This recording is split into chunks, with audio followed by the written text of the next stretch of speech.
Salut! Alors aujourd'hui, je vous propose pour commencer une petite expérience de pensée. Imaginez que, n'étant ni acteur ni comédien, vous vous retrouviez tout de même poussé sur scène sans qu'on ne vous ait dit au préalable ni ce qu'il fallait que vous fassiez, ni ce que vous deviez dire. Vous vous retrouvez donc condamné à improviser sur scène. Imaginez un petit peu l'angoisse que ce doit être. Eh bien, selon le philosophe Jean-Paul Sartre, la condition de l'être humain sur Terre se résume plus ou moins à ça. Alors, qui était Jean-Paul Sartre ? Eh bien, c'était un philosophe français, athée et existentialiste. Il est un peu le symbole de l'intellectuel engagé du XXe siècle. Ces deux citations les plus célèbres, et qui peuvent à elles seules, il me semble, résumer grosso modo, vraiment grosso modo, sa philosophie, eh bien je vais tenter de vous les expliquer aujourd'hui en moins de 10 minutes. La première citation est la suivante. L'existence précède l'essence.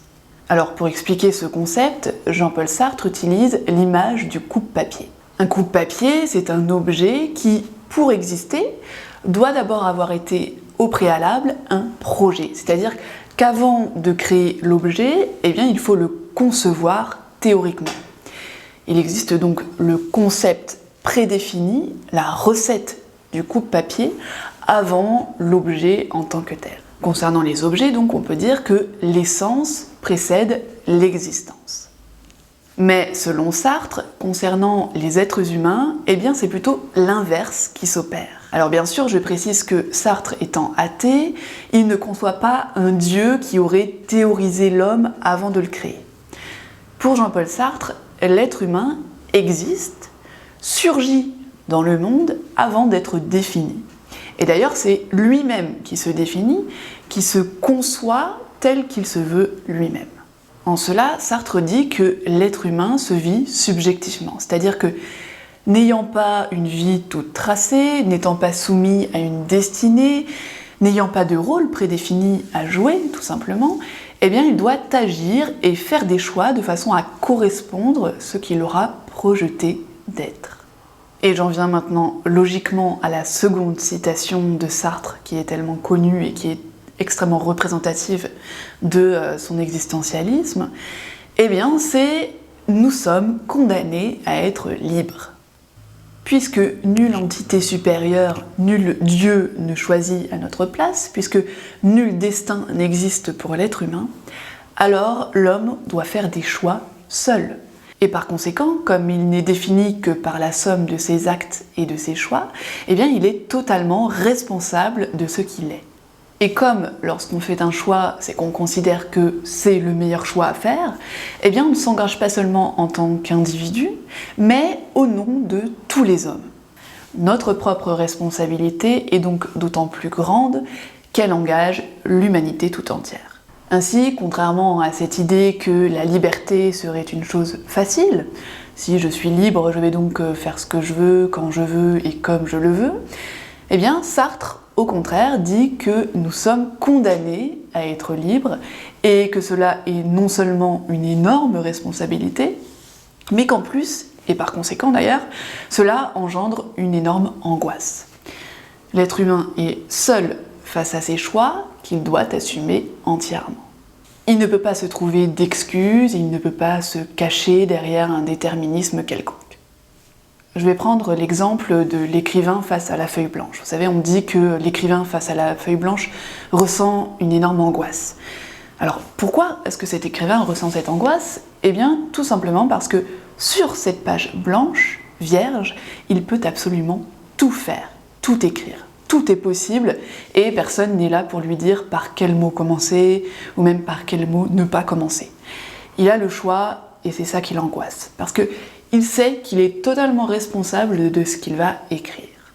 Un autre exemple maintenant, si vos parents tiennent un commerce et qu'ils vous demandent de reprendre l'affaire familiale, mais que vous êtes intimement convaincu, vous avez toujours rêvé que ce qu'il vous fallait c'était écrire, de vivre de votre plume, etc.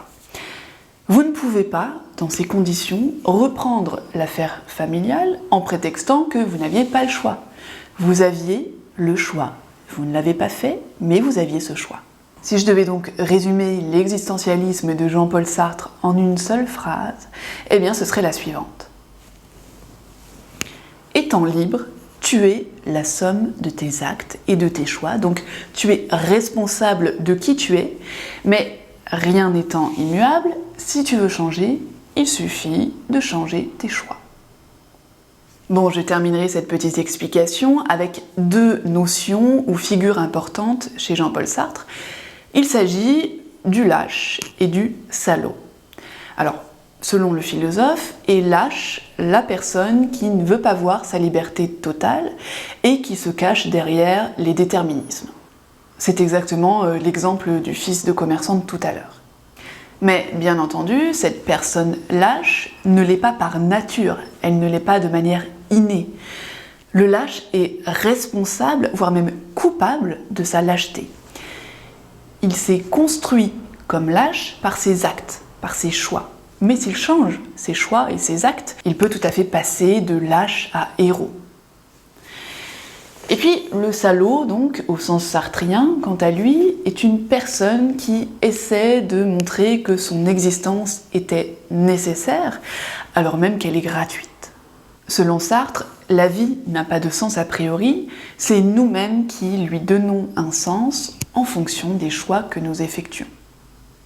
Et puis pour terminer, pourquoi l'existentialisme est une philosophie optimiste? Parce qu'on pourrait se dire finalement, on est condamné à être libre, on est condamné à vivre dans la difficulté de faire le bon choix finalement, en fonction de nos propres convictions.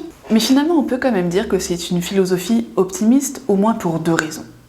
Premièrement, étant totalement responsable de ses choix et de qui l'on est, et n'étant pas, comme je le disais, un héros né ou un lâche de naissance, eh bien on peut toujours évoluer en changeant simplement nos choix et nos actes. Donc de salaud, on peut très bien devenir héros si on décide de changer nos choix en conséquence. Et puis le deuxième point qu'on pourrait dire optimiste, eh bien c'est que l'existentialisme, c'est une philosophie tournée vers l'action, au contraire du quiétisme par exemple. C'est-à-dire que selon la philosophie existentialiste, il n'existe pas de fatalité. À chaque instant, nous pouvons tout à fait changer la donne grâce à nos choix. Et donc ça rejoint en fait le premier point. La plus grande caractéristique humaine, finalement, ce serait donc la transcendance, c'est-à-dire cette capacité au dépassement de soi, cette capacité à s'engager, à agir, à opérer nos choix en fonction de nos convictions. Parce que, comme le disait Sartre, c'est en se tournant vers un but que l'homme se réalise comme humain. Voilà, c'est tout. Donc c'est un nouveau format, comme vous le constatez, moins de 10 minutes pour expliquer une notion philosophique. C'est un vrai défi, parce qu'évidemment je suis obligée de beaucoup ratiboiser, de condenser énormément, parce que voilà, c'est une philosophie qui est assez complexe. J'espère quand même que ça aura pu vous donner quelques pistes de compréhension. De toute façon, voilà, si ça vous intéresse, je peux tout à fait lire L'existentialisme est un humanisme, donc l'essai de Sartre, qui est une conférence, il me semble, à la base, qui résume un petit peu sa philosophie existentialiste. Je peux vous la lire en livre audio et vous la sortir donc un lundi, pas lundi prochain parce que j'ai déjà autre chose de prévu, vous verrez, mais peut-être le lundi suivant. C'est pas très long, il me semble que ça fait 1h30, 2h maximum de lecture. Donc si ça vous intéresse, je peux tout à fait le faire. Voilà, donc si ce format vous plaît, dites-le moi en commentaire, j'essaierai de vous en proposer d'autres. Et puis en attendant, je vous invite à me rejoindre sur Instagram, à me rejoindre sur mon autre chaîne YouTube, La Verbe et la Plume. N'hésitez pas à liker cette vidéo, à la partager autour de vous, à venir la commenter si vous le souhaitez. Et moi je vous dis à la prochaine, salut!